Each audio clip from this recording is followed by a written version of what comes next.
Herzlich willkommen zu einem neuen Video. Heute zeige ich euch ein Rezept für eine schnelle und einfache Tortellini-Pfanne mit Brokkoli und Thunfisch. Dafür als erstes eine große Zwiebel sowie 2 bis 3 Knoblauchzehen abziehen, anschließend fein hacken. Wenn das erledigt ist, eine große Pfanne mit einem guten Schuss Öl erhitzen. Jetzt Zwiebeln und Knoblauch in die Pfanne geben und für 2 bis 3 Minuten bei mittlerer Hitze glasig darin anschwitzen, dabei gelegentlich wenden.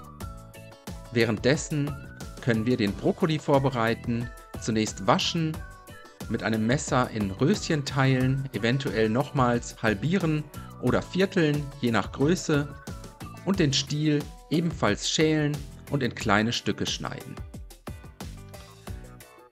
Den vorbereiteten Brokkoli anschließend mit in die Pfanne geben, eine gute Prise Salz dazugeben, außerdem 150 bis 200 Milliliter Wasser dazu gießen, den Brokkoli ein wenig in der Pfanne verteilen und dann für 5 bis 6 Minuten bei mittlerer Hitze und geschlossenem Deckel köcheln lassen.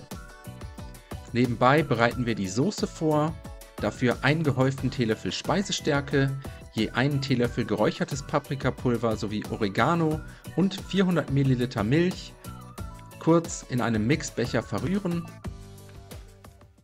Jetzt können wir die restlichen Zutaten mit in die Pfanne geben, eine Dose Thunfisch, außerdem 400 Gramm Tortellini aus dem Kühlregal. Hier könnt ihr Fleisch, Käse oder vegetarisch gefüllte Nudeln verwenden.